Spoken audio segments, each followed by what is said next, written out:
बिस्मिल्लाहिर्रहमानिर्रहीम अस्सलामु अलैकुम वरहमतुल्लाह। रोज़े की हालत में शौहर का अपनी बीवी के साथ खुश तबी के लिए बोसो किनार करना या उसे गले लगाना ये कैसा है? ये सवाल काफ़ी दोस्तों ने व्हाट्सएप पर किया है, तो मैंने चाहा कि ये मसला भी आप दोस्तों के साथ शेयर किया जाए, जिसको जानकर आपको और मुझे इंशाअल्लाह अज़्ज़ व जल बहुत ज़्यादा फ़ायदा हासिल होगा। मसला ये है कि रोज़े की हालत में शौहर का अपनी बीवी के साथ खुश तबी के लिए बोसो किनार करना या उसे गले लगाना ये बिल्कुल जायज़ है। लेकिन आगे इस मसले को समझने की कोशिश करें कि ये किस सूरत में ये अमल जायज़ है और किस सूरत में ये अमल मकरूह है। अबू दाऊद के अंदर एक हदीस मुबारक मौजूद है, हदीस नंबर 2039। इस हदीस का मफ़हूम है, हज़रत अबू हुरैरा रज़ियल्लाहु तआला अन्हु रिवायत करते हैं, आप फरमाते हैं कि नबी करीम सल्लल्लाहु अलैहि वसल्लम की बारगाह में एक शख्स आया और उसने आकर यही मसला दरियाफ़त फरमाया कि या रसूलल्लाह सल्लल्लाहु अलैहि वसल्लम, क्या रोज़े की हालत में अपनी बीवी के साथ बोसो किनार करना या उसे गले लगाना ये जायज़ है?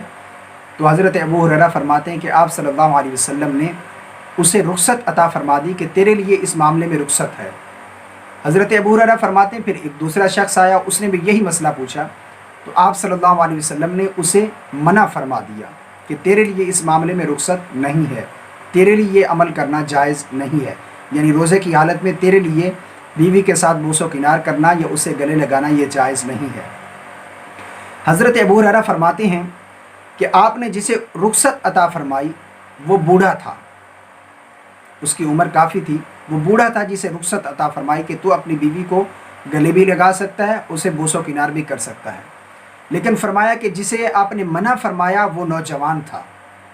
उलमा बयान फरमाते हैं, मालूम ये हुआ कि जिसे अपने ऊपर शहवत से मुकम्मल अमन हो, यानी जिसे ये मुकम्मल यकीन है कि वो अपनी शहवत को कंट्रोल में रखेगा, उसकी शहवत जो है गलबा नहीं पकड़ेगी, तो उसके लिए ये अमल करना, अपनी बीवी के साथ बोसो किनार करना, खुश तबी के लिए उसे गले लगाना, ये बिल्कुल जायज़ है, वो कर सकता है।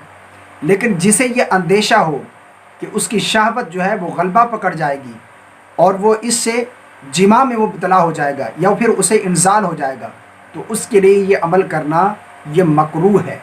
यानी वो अपनी बीवी से दूर रहे रोज़े की हालत में और अपनी बीवी के साथ गले भी ना मिले और ना ही उसे बोसो किनार करे। ये उसके लिए इजाज़त है जो अपनी शहवत पर कंट्रोल रखता है, और जिसे अपनी शहवत पर कंट्रोल नहीं है वो इस चीज़ से बचे। इसी तरह बहार शरीयत में भी ये मसला बिल्कुल वाज़े अंदाज में मौजूद है।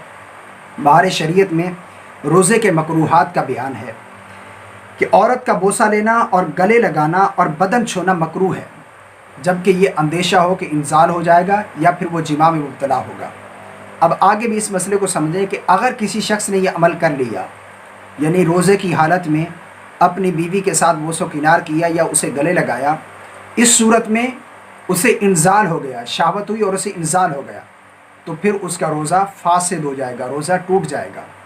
और अगर इंजाल नहीं हुआ तो फिर उसका रोज़ा मकरूह हो जाएगा, और अगर उसने जिमा कर लिया तो फिर उसका रोज़ा भी फासिद हो जाएगा और उस रोज़े का कफ़ारा भी है और उस रोज़े की वो कज़ा भी करेगा। ये मसला था, काफ़ी दोस्त पूछ रहे थे कि रोज़े की हालत में अपनी बीवी के साथ बोसो किनार करना या उसे गले लगाना ये कैसा है। मैंने मुकम्मल वजाहत के साथ आपके सामने बयान किया। उम्मीद करता हूँ आपका मसला जो है समझ आ गया होगा। दुआ है कि अल्लाह रब्बुल आलमीन हम सबको शरई मसाइल जानने की तौफीक अता फरमाए। इस बात को आगे दोस्तों तक ज़रूर शेयर करें। अल्लाह से दुआ है कि अल्लाह हम सबको दीन की समझ अता फरमाए। आमीन। अस्सलामु अलैकुम व रहमतुल्लाह।